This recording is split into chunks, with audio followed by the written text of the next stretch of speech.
Hello everyone, welcome back to my YouTube channel English with Complete English Solution. I'm Air Gupta and आज का Sunday special धमाकेदार class जो मैंने morning में दिया था, आशा करता हूँ आप लोगों को पसंद आया। लेकिन एक छोटी सी मिस्टेक हुई उसमें कि मैंने हैप्पी टीचर्स डे बोल दिया। कोई बात नहीं, टीचर्स डे तो हर दिन होता है, लेकिन अभी कल टीचर्स डे कल था, आज तो है नहीं। So sorry for this mistake. और आज मैं आपको कंडीशनल सेंटेंस पढ़ाने वाला हूँ। अगर आप वीडियो को पूरा देखते हैं तो बहुत अच्छे तरह से समझ में आने वाला है। और मैं आपसे एक बात बताना चाहूँगा कि कंडीशनल सेंटेंस के लिए मेरे पास बहुत सारा रिक्वेस्ट आ रहा था, व्हाट्सअप आ रहा था, कॉल भी आ रहा था, कमेंट भी आ रहा था। तो कंडीशनल सेंटेंस मुझे बनाना पड़ रहा है, ठीक है। और एक बार और कि कंडीशनल सेंटेंस का जो कंसेप्ट है शायद एक एक वीडियो में पूरा नहीं हो जाए, या 2 3 4 वीडियो लग सकते हैं। तो इसको आप मैं अच्छे से समझाने की कोशिश करूँगा, एकदम from zero level to advance level. So be connected with me. Conditional sentence ऐसा समझाऊंगा फिर आपको कंडीशन में कभी कोई प्रॉब्लम नहीं होगा, ठीक है। तो चलिए शुरू करते हैं आज का लेसन, कंडीशनल सेंटेंस।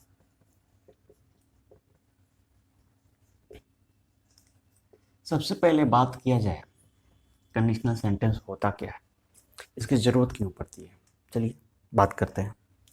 अब देखिए, कंडीशन का मतलब होता है शर्त, ठीक है।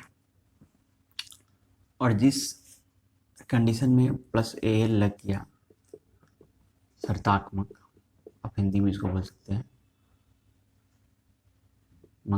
वाक्य, ठीक है। मतलब इस सेंटेंस जो है, सेंटेंस की विशेषता कौन बता रहा है? कंडीशनल बता रहा है। नहीं, कंडीशनल जो है एडजेक्टिव के तरीके जो है, कंडीशनल मेरा यहाँ equal to adjective, sentence equal to noun. ये तो पार्ट्स ऑफ स्पीच का हमने जड़ से देखा।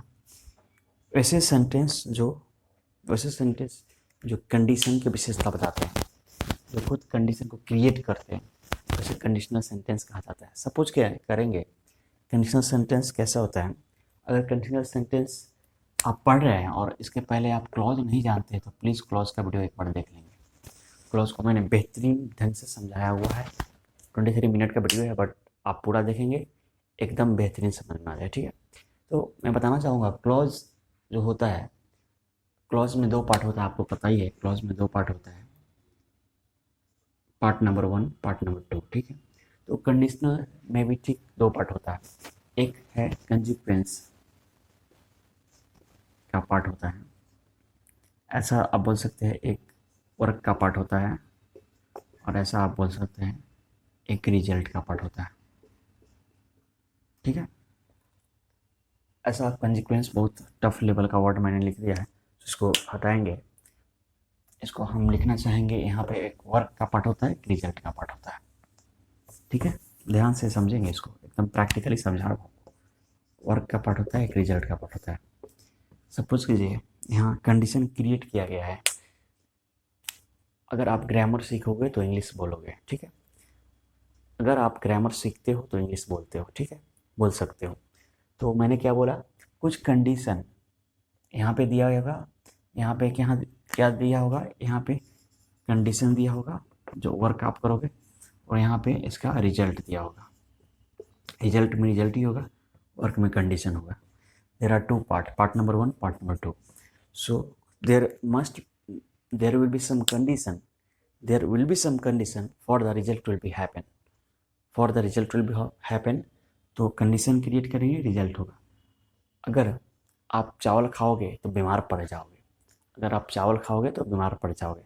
अगर तुम वहाँ गए होते, अब मैं थोड़ा पास्ट में एग्जांपल लेता हूँ, अगर तुम वहाँ गए होते, ठीक है ना, तो तुम्हें मिठाई मिला होता। अगर तुम मेरे पास आए होते तो मैं तुम्हें अंग्रेज़ी सिखाया होता, ठीक है। इस तरह का कंडीशन होता है। तो कहने का मतलब अभी कंडीशन आप समझ गए क्या होता है कंडीशन, कि अगर एक काम होगा फिर दूसरा काम होगा, एक काम कंप्लीट होगा फिर दूसरा काम होगा। जैसे एक काम कंडीशन दे दिया कि इस काम को करने के बाद ही ये काम पूरा होगा। अगर तुम पढ़ोगे तो पास करोगे, अगर नहीं पढ़ते हो तो नहीं करोगे। एक कंडीशन दिया ना, कि अगर तुम पढ़ते हो तो पास करोगे, या तुम पढ़ोगे तो पास करोगे। देयर इज ए कंडीशन, तो कंडीशन को फुलफिल करना होगा आपको, ठीक है। चलिए, ये तो हो गया कि कंडीशनल सेंटेंस की उत्पत्ति कैसे हो गई। कंडीशनल सेंटेंस क्या हुआ, एक बार से फिर से सुन लीजिए आप लोग। सेंटेंस एक नाउन की तरह बिहेव कर रहा है, कंडीशनल एक एडजेक्टिव की तरह बिहेव कर रहा है। तो कंडीशनल सेंटेंस जो ऐसा सेंटेंस जिसमें कंडीशन क्रिएट किया गया है, ऐसा होगा तो ऐसा होगा, ऐसा हुआ तो ऐसा होगा, ठीक है। कंडीशन में भी द प्रेजेंट पास्ट फ्यूचर, अभी आपको मैं बताऊंगा, ठीक है, कैसे होता है ना, ठीक है। अब देखिए, मोस्टली किसी बुक में 3, किसी बुक में 4, किसी बुक में 5, 3, 4, 5 कंडीशनल मिलेंगे। मैं पाँचों को एक्सप्लेन कर दूंगा, टेंशन नहीं है। कंडीशनल सेंटेंस में भी बहुत सारे वर्ड होते हैं, उस वर्ड से हम कंडीशनल क्रिएट करते हैं। जैसे इफ़ हो गया, इवन इफ हो गया, एज सून एज हो गया, वेन हो गया,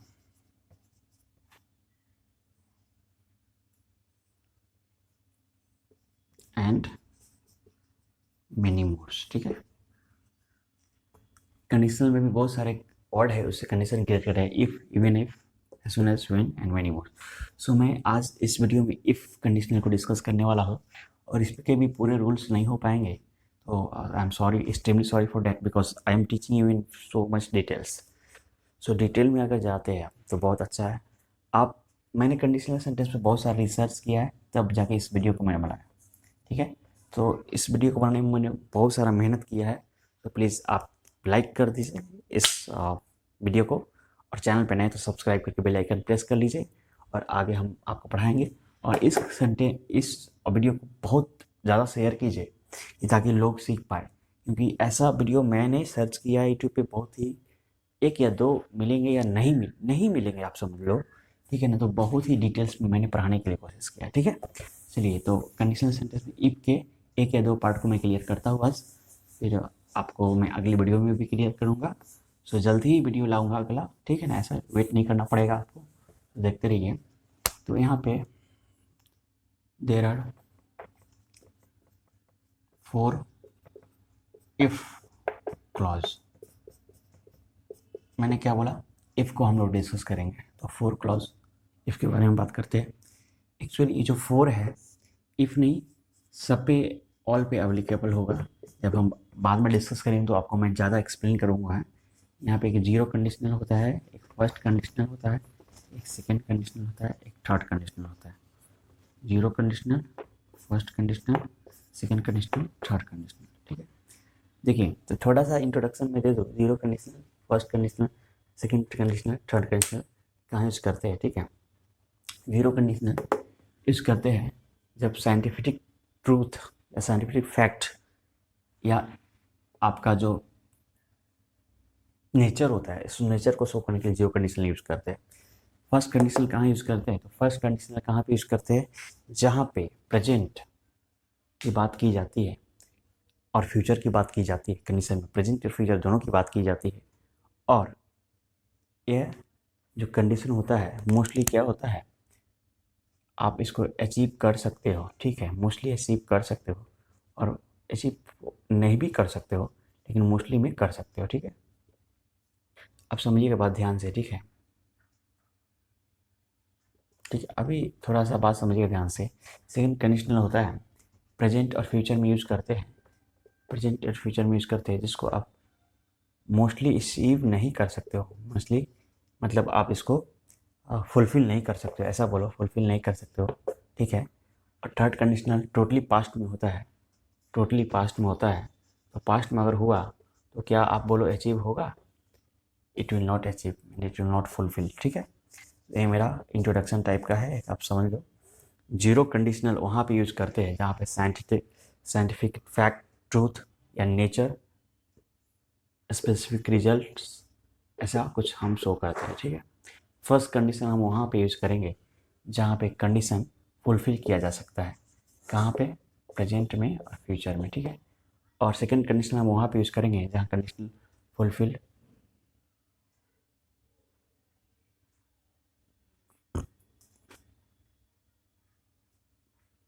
मोस्टली अनफिल्ड होता है, अनफिल्ड, ठीक है, मोस्टली अनफिल्ड फुलफिल नहीं किया जा सकता है।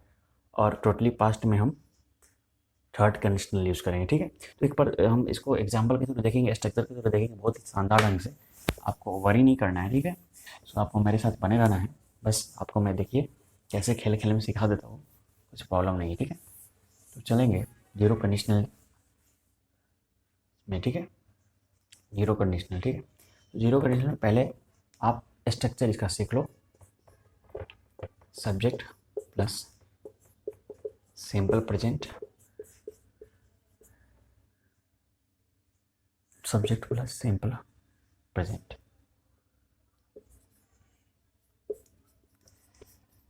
अभी आपको एक सिंपल प्रेजेंट यहाँ पे है, यहाँ पे आप वो जो ईजेएमआर का था यूज वो भी कर सकते हो, ईजेएमआर ही है यहाँ पे, ईजेएमआर ही है जो मैंने सिंपल सेंटेंस में आपको पढ़ाया, ठीक है।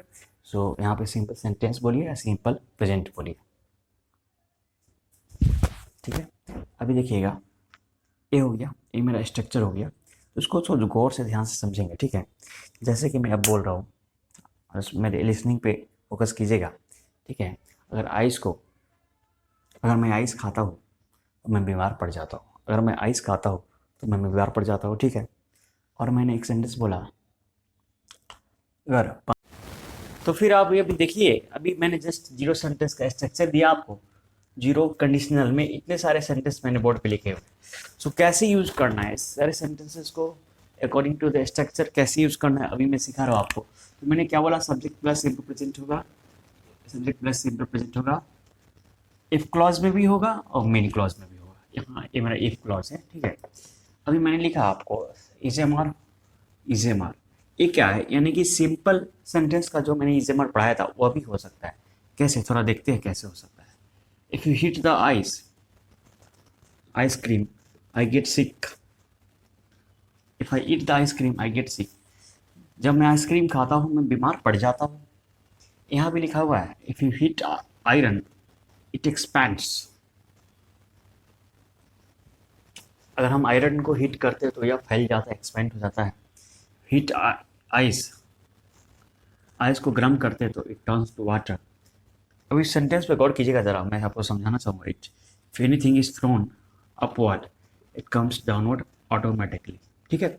4 सेंटेंस लिया। अब सपोज करो मैं आइस खाता हूँ तो मैं बीमार पड़ जाता हूँ। क्या सभी कोई बीमार पड़ जाते हैं? जरूरी नहीं है कि हर कोई आइस खाने के बाद बीमार पड़ जाता है, ऐसा कोई जरूरी नहीं है। So this is only true for me, this is only true for me. If it iron it expands, so it is universal truth बोल सकते हैं आप, यूनिवर्सल ट्रूथ, ठीक है। If hit iron it expand, iron का nature है कि hit करने के बाद एक्सपैंड करता है, ठीक है। आइस को हिट करने के बाद वाटर बन जाता है, it's the nature of ice, okay. So nature की बात हो रही है। अब देखना इस सेंटेंस में नेचर की बात हो गई, universal rule, fact, universal fact बोलो या जनरल फैक्ट बोलो, फैक्ट की बात हो गई। ऊपर वाला एक फैक्ट है, अगर आइस मैं खाऊंगा तो मैं बीमार पड़ जाऊंगा। Fact that is applicable to me और may not be applicable to you, may be applicable to you, may not be applicable, हो भी सकता है नहीं भी हो सकता है। और यूनिवर्सल ट्रूथ की बात हो गई, ठीक है। यहाँ पे ट्रूथ मैंने बात कर दिया कि हीट, अगर आइस को हीट करेंगे तो वह बर्फ बन जाएगा। यहाँ पे ट्रूथ की बात हो गई है, if anything is throne upward it comes downward automatically, ठीक है। ये भी ट्रूथ है। लेकिन क्या होता है, किसी चीज़ को ऊपर फेंका जाता है तो नीचे स्वतः ही नीचे आ गिरती है। लेकिन ऐसा भी तो हो सकता है कि आपने किसी चीज़ को ऊपर फेंका तो हमने क्या किया, उसको बीच में कैच कर लिया तो वो नीचे नहीं गिरा और मैंने कैच कर लिया, ऐसा हो सकता है। It may be possible, it may not be possible, ठीक है। सो मैंने आपको क्या सिखाया, जीरो कंडीशनल में क्या सिखाया मैंने आपको, पहले वाला जो क्लॉज होता है this is called if clause, ठीक है। और दूसरा वाला जो क्लॉज होता है मेन क्लॉज, ये हर कंडीशन में आपका काम देगा। If clause, main clause, main clause में आपका मेन वर्ब होता है, ठीक है। मेन क्लॉज में एक मेन वर्ब होता है जो कि मेन वर्ब आप पे इस कंडीशन पर डिपेंड करता है, जिससे आप कैसे, जैसे आप समझोगे, इट एक्सपेंड करता है, यानी कि एक्सपेंड करता है। तो एक्सपेंड कैसे करता है, कब करता है, मैंने बताया कैसे करता है, हाउ आपने कहाँ पढ़ा था, हाउ कैसे, एडवर्ब ऑफ मैनर में पढ़ा था, आप याद करो। एडवर्ब ऑफ मैनर में पढ़ा था काम होने का तरीका कैसा है। तो यहाँ काम होने का तरीका कि आइस को हीट करेंगे तभी तो वो एक्सपेंड करेगा। बीमार कब पड़ूंगा, जब मैं आइसक्रीम खाऊंगा तब बीमार पड़ूंगा। वाटर, जो आइस है वाटर कब बनेगा, जबकि उसको हीट किया जाएगा। नीचे कब गिरेगा, जब ऊपर फेंका जाएगा, ठीक है। सो ऐसे इस जो मेरा रिजल्ट क्लॉज है it depends on the work clause, क्या काम किया जाता है उस पर रिजल्ट क्लॉज डिपेंड करता है। So if clause main clause, ठीक है। अभी आपने स्क्रीनशॉट ले लिया इसका, ठीक है। इसमें क्या क्या हो सकता है, नेचर हो सकता है, यूनिवर्सल ट्रूथ होता है, जनरल फैक्ट हो सकता है, और कोई मेरा जनरल ट्रूथ भी हो सकता है, ठीक है। चलिए चलिए इसका आप फटाफट स्क्रीनशॉट लीजिए। अब मैं चलूँगा किस पे, सेकेंड, क्या बोलते हैं उसको, फर्स्ट कंडीशनल पे, ठीक। फर्स्ट कंडीशनल मैंने आपको क्या बताया था, सुन लीजिए ध्यान से, ठीक है। फर्स्ट कंडीशनल का मतलब है, जब तक मैं बोर्ड मिटाता हूँ आप ध्यान सुनिए।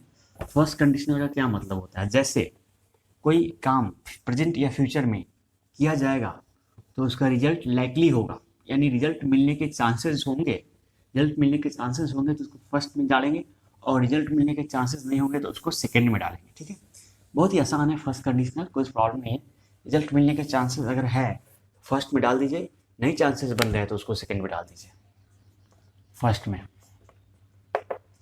देखिए बात गौर से, subject plus S plus V1 V5, subject plus shall will, यहाँ कैन में डालिए जो डालना आपको, सब मोडाल है, plus V1 according to the sense of sentence, जो मतलब मैंने सेंस बोला। अभी मैंने एक कंडीशन दिया, अगर तुम इस पेन का ढक्कन नहीं बंद करोगे तो सारा इंक उड़ जाएगा, ठीक है। चलिए बनाते हैं इसको। इफ़ यू नहीं बंद करोगे तो V1, तो इसको नेगेटिव में मैं बना रहा हूँ, don't close the tap of the pen, tap of the pen, don't close the tap of the pen, all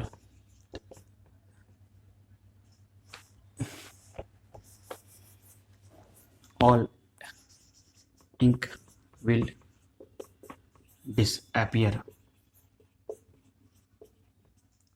ऐसे उड़ना का इंग्लिश और फ्लाई होता है, लेकिन यहाँ फ्लाई यूज नहीं करेंगे, डिसअपियर, ठीक है। एक मैंने बहुत अच्छा एग्जाम्पल दिया, if you don't close the tap of the pen and all ink will disappear. तो क्या है प्रॉब्लम, क्या ये हो सकता है? हाँ बिल्कुल हो सकता है कि अगर मैं पेन का ढक्कन नहीं बंद करूँ तो वह पेन का जो इंक है डिसअपियर हो सकता है, ख़त्म हो सकता है, ठीक है। इट विल इंट, ठीक है, समाप्त हो सकता है। देखिए इसमें क्या है, कोई काम किया मैंने, ठीक है, कोई काम मैंने कब किया, इफ क्लॉज में किया। इफ क्लॉज का रिजल्ट कब आएगा, मेन क्लॉज में आएगा। सपोज कीजिए अगर तुम इंग्लिश पढ़ोगे तो ही इंग्लिश बोल पाओगे, ठीक है। If you study English grammar, if you study English grammar you can speak English. मैंने बोला इफ़ यू स्टडी, मतलब V1 V5 यूज़ किया, के साथ कैन यूज़ किया, कैन के बाद V1 यूज़ किया, सारे मोडाल है, मोडाल के बाद हमेशा V1 आता है, ठीक है। मोडाल के बाद हमेशा V1 आएगा, ठीक है। इफ